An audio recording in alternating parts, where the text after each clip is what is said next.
Hi అండి. అందరికీ నమస్కారం. ఈరోజైతే తొలి ఏకాదశి కదా! తొలి ఏకాదశి సందర్భంగా అయితే మేము టెంపుల్‌కెళ్ళామండి. శ్రీ స్వయంభూ పంచముఖ హనుమాన్ టెంపుల్ అండి ఇది. మా ఊరికి దగ్గరలో ఉంటుంది. మేమైతే చాలా సార్లు ఈ టెంపుల్‌కైతే వస్తాము ఎక్కువగా. చాలా దగ్గరలో ఉంటుందండి ఇదైతే. చాలా విశేషమైన గుడి అండి ఇది. ఇక్కడైతే హనుమాన్ వెలిసిన దేవుడండి.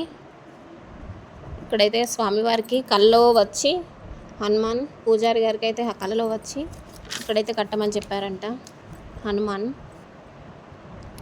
చూడండి, పాము అయితే హనుమాన్కి రక్షణగా ఉంటుంది. హనుమాన్ ఎదురుగా పాము విగ్రహం ఉంటుందండి. చూడండి ఎలా ఉందో. హనుమాన్ గుడి ఎదురుగానే ఉంటుంది. విగ్రహం ఎదురుగా ఈ పాము అయితే ఉంటుందండి. హనుమాన్ మాల వేసుకునే భక్తులు ఇక్కడైతే మాల ధరిస్తారండి.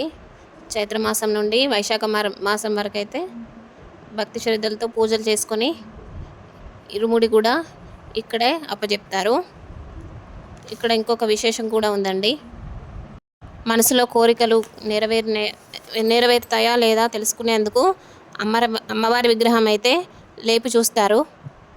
చూడండి, హనుమాన్ పైన రక్షణగా ఆదిశేషుడు ఎలా ఉన్నాడో. పంచముఖ హనుమాన్ అండి, 5 తలలు ఉంటాయి. అయితే ఈ విగ్రహం అనేది లేపి చూసినప్పుడు మన కోరిక నెరవేరినట్టయితే విగ్రహం తేలికగా లేస్తుందండి. అలా అయితే మన కోరిక నెరవేరుతుంది. చూడండి, ఇక్కడ ఇంకొక టెంపుల్ అండి ఇది. సుబ్రహ్మణ్యేశ్వర స్వామి, సంతాన గోపాల స్వామి. ఇక్కడైతే ఆవరణలో అయితే పాములు కనిపిస్తాయట. చూడండి, ఒక పాము ఉంటుంది. అందుకనే భక్తులకు తెలియని వాళ్ళకి జాగ్రత్తగా ఉంటారని బోర్డు పైన అయితే రాశారు. లోపలైతే ఎన్ని విగ్రహాలు ఉన్నాయో. ఇక్కడ కాలసర్పం, కుజదోషం, నాగసర్పం, రాహుకేతు దోషాలకైతే పూజ చేస్తారు. ఇక్కడైతే 108 విగ్రహాలు అయితే ఉన్నాయండి. స్టార్టింగ్లో అయితే 3 విగ్రహాలతో స్టార్ట్ చేశారట. ఇక్కడ భక్తులు కోరికలు నెరవేరినప్పుడు ఈ విగ్రహాలు అయితే కానుకగా సమర్పించారు ఈ గుడికి. దాంతో 108 విగ్రహాలు అయ్యాయండి. చూడండి, పుట్ట ఎంత పెద్దగా ఉందో. సంతానం కోసం వచ్చిన వాళ్ళందరూ ఇక్కడైతే పూజలు చేసుకుంటారు. తప్పకుండా సంతానం కలుగుతుంది ఇక్కడికి వస్తే. ఈ పూజ పుట్టమట్టిని అయితే మనకు ప్రసాదంగా ఇస్తారు. అది తింటే తప్పకుండా సంతానం అయితే కలుగుతుందండి. చూడండి, 108 విగ్రహాలండి. అన్నీ వరుసగా నెంబర్ వైజ్గా ఉన్నాయి. ఈ విగ్రహాలు ఉన్న ఇంత విశేషమైన గుడి అయితే నేనైతే ఎక్కడ చూడలేదండి. అన్ని లైన్గా ఉన్నాయి. చూడండి, 108 దంపతులు వచ్చి ఇక్కడైతే పూజ చేసుకుంటారు షష్ఠి రోజు. చూడండి, 108 విగ్రహాలు. ఇక్కడ నెంబర్ అయితే ఉంది. దోషం పెళ్ళి కాని వాళ్ళు అయితే ఒంటరిగా వస్తారు సంతానం కోసం.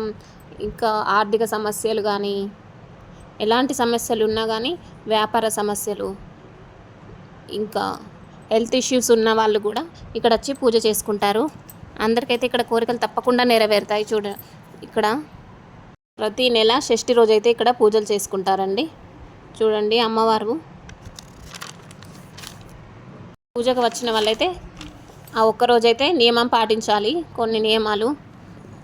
పూజ అయిపోయిన తర్వాత ఒక పూట భోజనం చేసి తర్వాత మనం అల్లం వెల్లుల్లి, ఉల్లిపాయ ఇలాంటివి తినకుండా ఉండి పూజ అయితే చేసుకోవాలి. చూడండి, సుబ్రహ్మణ్యేశ్వర స్వామి ముందైతే శివలింగం ఉంది. పుట్టమ్మని అయితే మనకు ప్రసాదంగా ఇస్తారండి సంతానం లేని వాళ్ళకి. అదైతే ప్రసాదంగా పడగడుపునైతే తిని ఆ ఒక్కరోజు ఉపవాసం ఉంటే తప్పకుండా సంతానం కలుగుతుంది. ఇది శనిదేవుడు అండి. ఇక్కడ హనుమాన్ ఉన్నాడు, శనీశ్వరుడు. ఇదైతే కొత్తగా పెట్టారు.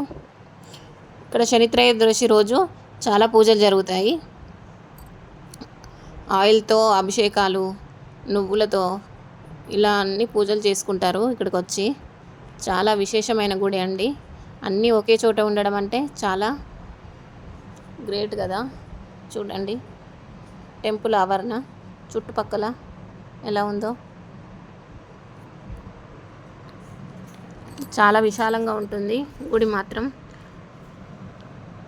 వాహనాలకు పూజలు కూడా చేస్తారు, తలనీలాలు కూడా సమర్పిస్తారు. ఈ రోజైతే ఇక్కడ తండోపతండలుగా ఉంటారండి. చాలామంది భక్తులు వస్తారు షష్ఠి పూజ రోజు. నేనైతే మరొక వీడియో ఆ రోజు మీకు చేసి చూపిస్తాను. షష్ఠి పూజ రోజైతే ఎర్లీ మార్నింగ్ 5 o'clock ఇక్కడ స్టార్ట్ అవుతుందండి పూజ.